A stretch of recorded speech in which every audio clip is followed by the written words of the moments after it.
I went to the pregame for Lakers and Magic tonight. Any snow there? Windhorst's been hobnobbing folks, and he didn't watch Cavs Corner dominate the Knicks. I watched the first quarter, or most of the first quarter of the Cavs. Part of Knicks the first game. quarter. I watched a section of the first quarter. And then he hobnobbed, as Windhorst is known to do. Hobnob with the stars. It's known as reporting, Bontemps. I talked to... Might want to try it sometime, buddy. Executives. I talked to players. I met Big Noah man, what do we Penda. think of this window look we've got going right now? It's like all black, get up. So, it's a good look. It is. Mysterious. It is mysterious. He's like, it's kind of got dark lighting there, Yeah, so I'm not a fashion plate, but, so anyway, here's the long and short of it. The Cavs won 109-94. And obviously 94 points is pretty good. As far as defense. I don't know what happened. So I'm just going to be honest, just come clean. I was at Nets Mavs and I was watching Knicks Cavs because nobody here was watching Nets Mavs. So I can talk about what happened at least. I believe McMahon can as well. It was on the third TV for me. Cavs Knicks was on the primary. And I mean, honestly, if you want to sum it up, the Cavs played pretty well. The Knicks were atrocious. The Knicks could not buy a bucket. What were they from 3-point range? I mean, this is the story of the game. The third quarter of the game, the Knicks were outscored 23-11. 11 points in a quarter. And by the way, the Cavs did not exactly light the world on fire in the third quarter. Again, they only had 23 points and, shot 36% from the field. Not exactly ideal. The Knicks went 3 for 24 from the field in the third quarter, or 1 for 12 from 3, and 4 for 8 from the line. And that right there, folks, is how you score 11 points in a quarter and how you get down by 20 going into the fourth and go on to lose another game to a top team in the East. Hey, I got some good news. For the Knicks. Hold on. Let me pump some sunshine. Cat shot 100% from the floor. Well, that's what I was going to ask. Okay, just so you're describing a quarter from hell offensively. The Cavs, I will say, they started. They've been experimenting. They did this earlier this season, but now that they're fully healthy with Evan Mobley back, Kenny Atkinson is trying to work with this big lineup where he's starting Dean Wade. So they start 3 guys 6'10". Or so. I don't know if Evan Mobley is 6'10" or 6'11", but they start basically 3 big guys and trying to use size to their advantage. And I assume they started the second half with that. But anyway, Karl Towns just 5 shots. So you would think a guy who is such an offensive powerhouse, when you need offense, that would have been something you would go to. Now, in that there you are quarter. being negative. I led with the 100% from the floor. You got right to the 5 shots. Sorry. Yeah, probably not great when your all-star big man who his primary job is to put the ball in the hoop has as many turnovers as he does field goal attempts. I'm going to call him Catsper, the friendly ghost today, because he was gone. Could not find him. How long was he thinking about that line? Since the middle of the game. These things come to me. Well, sure they do. By the way, Jared Allen, after kind of a no-show performance in OKC, he was back on it tonight. Hey, you know what I was thinking about watching this game? No BS. I was watching the game, and Jared Allen was, again, getting buckets left and right. They showed a graphic during the game that with James Harden, he's scoring like 20 points a game or 19 points a game and shooting something like 75%. His numbers are like 6 or 7 points lower without him. And because I'm sitting here at Barclays, what I was thinking about was if the Nets had not given Jared Allen away in the James Harden trade, trading him for the 30th pick in the draft, in that trade, the last pick of the first round, and it just insisted they keep him in the trade, I think the Nets would have won the title when they played Chris Middleton, who was here playing for the Mavs and the Milwaukee Bucks in the second round, and lost in 7 games here at Barclays Center when Kevin Durant's toe was about that much on the line at the end of the fourth quarter. But they traded him because they didn't want to pay him.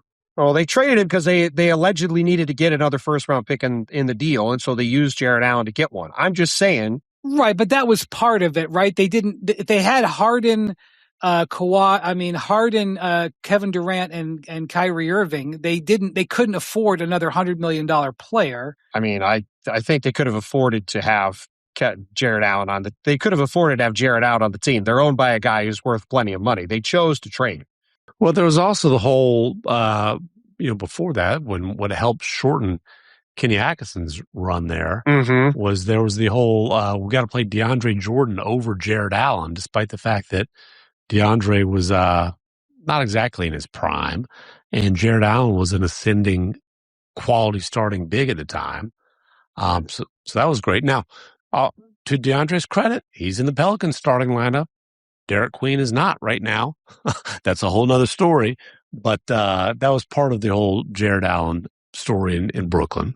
Well, that is what I was thinking watching this game. I was going, man, what could have been for the Nets if they had kept Jared Allen and not had him as a throw-in in that trade and had him on that team that year when they got James Harden. I think they win that series, and they probably win the title if they have Jared Allen on the team that year. Jared Allen, with the exception of a dud in OKC, has been phenomenal since James Harden's got there. And credit to Jared Allen, but that's also not a coincidence because we've said many times James Harden will absolutely maximize a big who's willing to screen and roll hard to the rim. And so they've got that going for him. Donovan's still the franchise. Evan Mobley's kind of getting his feet under him. But to me, this game wasn't about the Cavs. This game was about the Knicks stunk it up. And honestly, the Knicks stunk it up for most of the game the other night against the Rockets and got lucky that the Rockets were just at their worst in crunch time. But the Rockets will blow a lead. They can't close games. The Knicks took advantage, but the Knicks are not playing well. This Eastern Conference is just it's really hard to read. It's just really hard to read because you're absolutely right that the Knicks, you would say, have had kind of a shaky 7 days. But they had a win over the Rockets. Granted, it was aided by the Rockets' bad offense, and then they were also getting blown out for large stretches of that game too. But they won the game. Quarter. They did win. The game. They did win. There's been a whole lot of Knicks getting blown out lately, though. They came back to win that one. They got humiliated by the Pistons. They got their butts whooped tonight. Right. Towns played really well in both games over the weekend. They went to Chicago. Chicago's, in the middle of a... They're one of many tankers. They're one of many tankers right now. They had to squeak it out against the Bulls, which is as bad as getting blown out. Whatever. Towns played well in that game. Towns had 2 good games over the weekend. There was a relatively significant amount of, is Towns turning the corner? And then he has a game where he only gets 5 shots, which, I didn't watch it, so I don't know if it's much on him or on the offense. But well, it gets back to all season long, Cat's not being featured in the offense has been a storyline there. Well, and didn't Mike Brown say the other day, didn't he say that there was more of an emphasis?